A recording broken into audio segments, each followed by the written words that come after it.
अस्सलामुअलैकुम class 9th exercise 1.4 question number 1 है हमारे पास। Show that which of the following matrices are conformable for multiplication. ये साबित करें कि आप में से मदरजिल में से कौन से मैट्रिसेस हमारे साथ मल्टीप्लिकेशन के लिए कन्फर्मेबल हैं। यानी यहाँ पे हमारे साथ चार टर्म हैं, चार पार्ट हैं।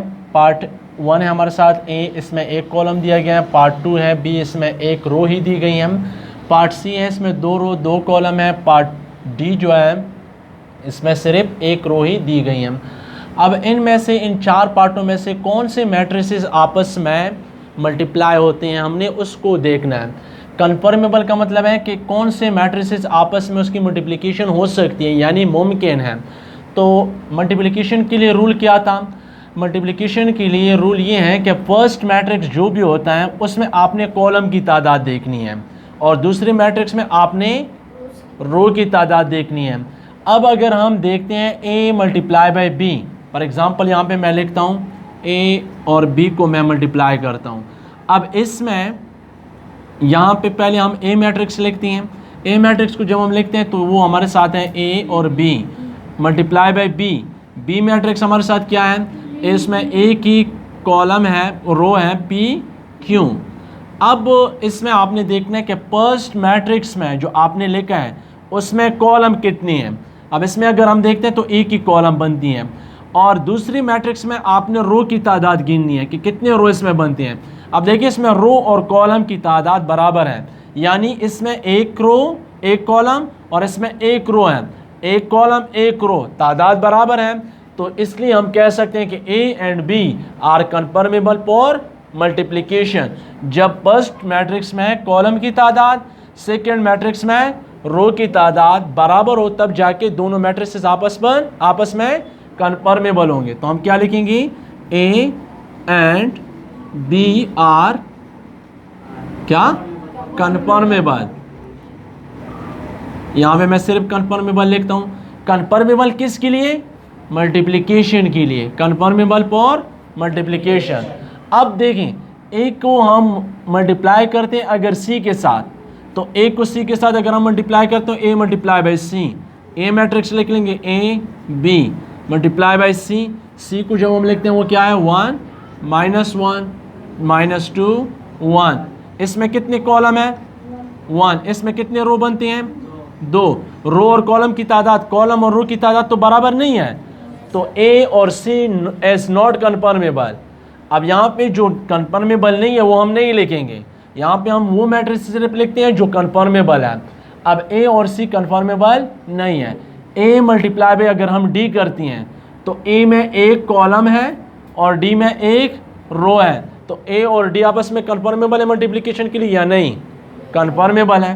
तो हम लिख सकते हैं A and D R conformable. क्यों कन्फर्मेबल है? क्योंकि ए में कॉलम की तादाद एक है और डी में रो की तादाद भी एक है। अब ये तो एक के साथ हो गई। अब बी के लिए चेक करती हैं। बी मल्टीप्लाई बाय सी अगर हम करना चाहें तो बी मल्टीप्लाई बाय सी हो सकती हैं। B multiply by C, B में कितने रो हैं? पी क्यों। और मल्टीप्लाई बाय अगर हम सी करना चाहें, सी क्या है हमारे साथ? 1 -1 -2 1। अब देखिए इसमें अगर हम कॉलम बनाती हैं तो कॉलम इसमें कितने बनते हैं अगर बनाना चाहें? 1 और इसमें ये 2। वैसे तो ये रो मैट्रिक्स हैं, अगर इसमें हम कॉलम बनाते हैं तो 2 कॉलम बनते हैं और इसमें कितनी रो बनती हैं? 2। तो रो और कॉलम की तादाद बराबर हो गई। तो फिर हम लिख सकते हैं कि बी और सी भी आपस में क्या है? कन्फर्मेबल है। B and C are conformable. Conformable किसके लिए? मल्टीप्लिकेशन के लिए। अब b को अगर हम मल्टीप्लाई करते हैं d के साथ, इसमें कितने कॉलम बनते थे? 2 और इसमें एक रो है, नहीं है कन्फर्मेबल। अब हम c का करते हैं, c को अगर हम मल्टीप्लाई करते हैं d के साथ तो नहीं है कन्फर्मेबल। तो ये हमारे साथ ऐसे मैट्रिसेस थे जो आपस में एक दूसरे के लिए कन्फर्मेबल थे। उम्मीद है कि ये मल्टीप्लिकेशन के लिए कौन से मैट्रिसेस कन्फर्मेबल है आपको क्लियर हुआ होगा। नेक्स्ट क्वेश्चन की तरफ जाते हैं। क्वेश्चन नंबर 2 है हमारे साथ। F A is equal to first row -1 0 second row 1 2, B is equal to first column है 3 -2।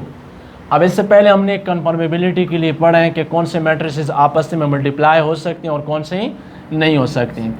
पार्ट नंबर 1 है is it possible to find A B, क्या ये मुमकिन है कि हम ए बी को फाइंड कर सकते हैं। ए बी को जब हम देखते हैं ये प्रोडक्ट फॉर्म में है तो ए और बी की मल्टीप्लिकेशन मुमकिन है। देखें ए बी, ए मैट्रिक्स हमारे साथ क्या है -1 0 2 1 मल्टीप्लाई बाई बी, बी क्या है 3 -2।